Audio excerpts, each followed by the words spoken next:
क्या है ये सवाल हुआ है। अल्लाह ताला जो कि हक पर मबनी है फरमाता है कि तुम्हें मौत आएगी, कुल्लु नफ्सिन ज़ाइक़तुल मौत, कि हर जानदार को मौत का ज़ायका चखना है। मौत तुम्हें आएगी।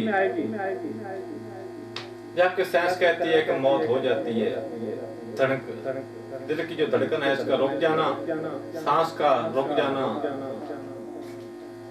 इसको साइंस मौत कहती है। लेकिन कई वाक़यात हम ऐसे भी मिले,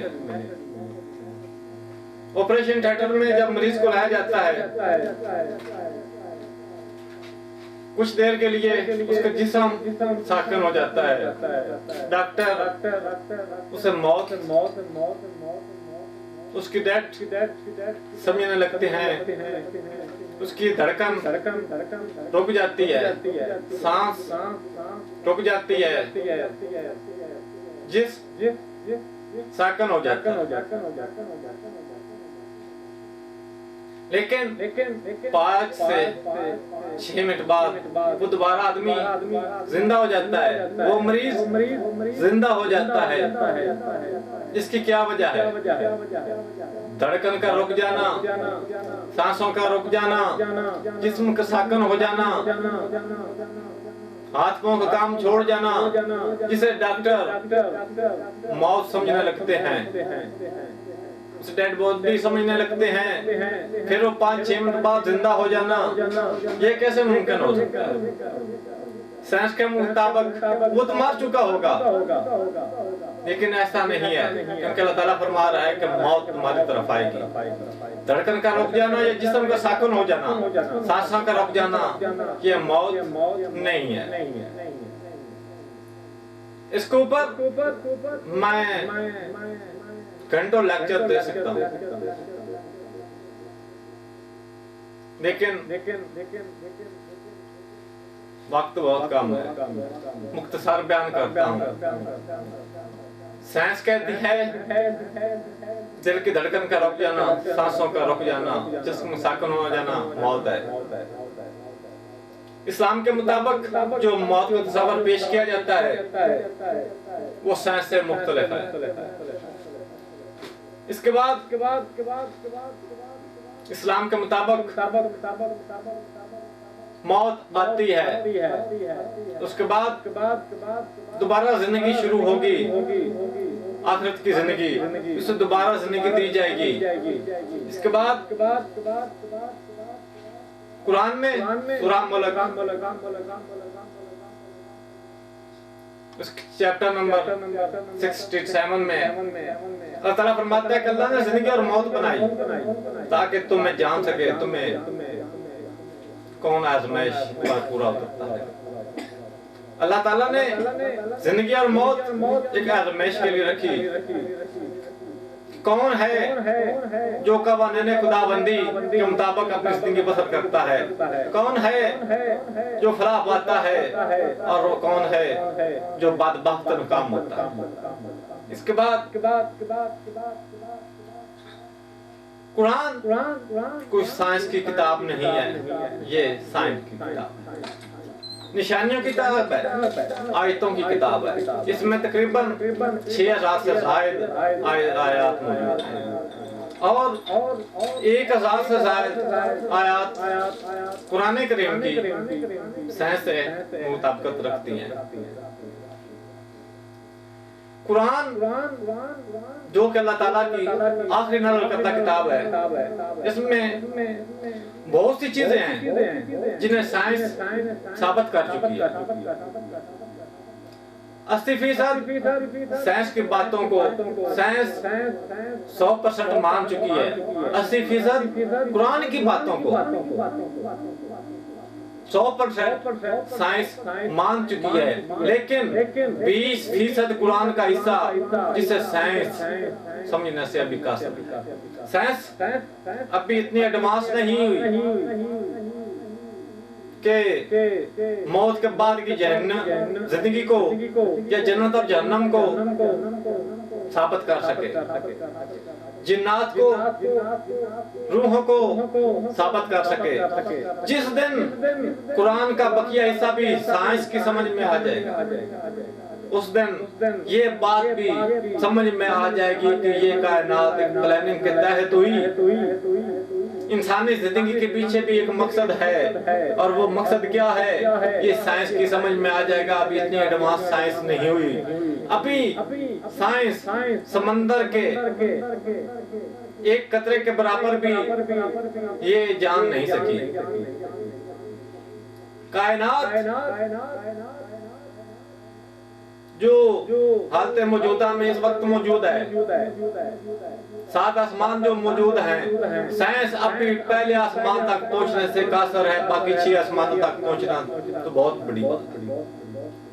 वहां तक पहुंचने के लिए सैकड़ों साल चाहिए होंगे। अफसोस हम नहीं होंगे। हमारी पता नहीं कितनी पीढ़ियों के बाद जहां पर ये साइंस पहुंचेगी, उस वक्त क़यामत करीब। इसके बाद कुरान करीम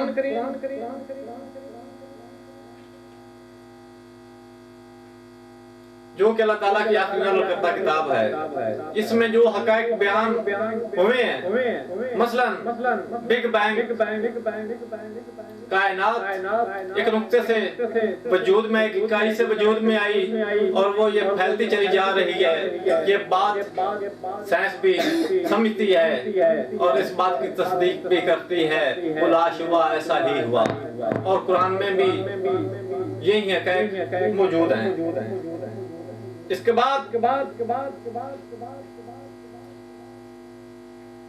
ये मैक्रो जरासीम जो हमारी उंगलियों पर होते हैं, इनके क्या फायदे हैं, ये हक़ाइक़ कुरान ने बयान किए। तफसीर बयान करना कुरान का काम नहीं, साइंस का काम है।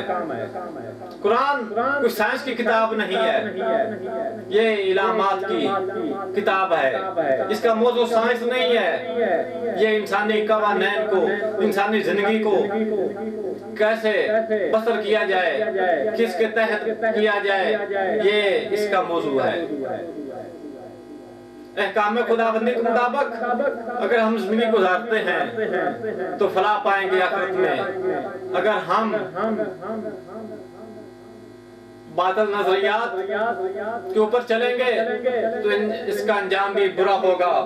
आइए, जो डॉक्टर और साइंसदान जिस बात पे पहुंचे हैं, जिस बात पे यकीन रखने लगे हैं कि जब कोई जानवर मर जाता है, मिसाल के तौर पे अगर एक जानवर, कोई सा जानवर ले लें, अगर मर जाता है उसका वजन 100 किलोग्राम है, तो मरने के बाद भी उसका वजन 100 किलोग्राम ही रहेगा, ना 1 ग्राम कम होगा ना उससे ज्यादा होगा। और जब इंसान की मौत होती है, ये डॉक्टर अब्राहम जो कि क्रिश्चियन थे,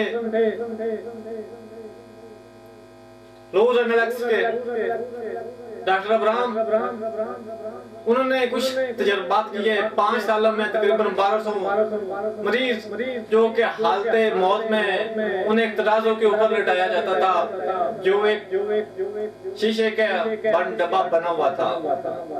हालते मौत में जब मरीज को लाया जाता और जब उसकी मौत वाक़या होती, करीब उसका 100 ग्राम वजन कम हो जाता था उसके वजन से।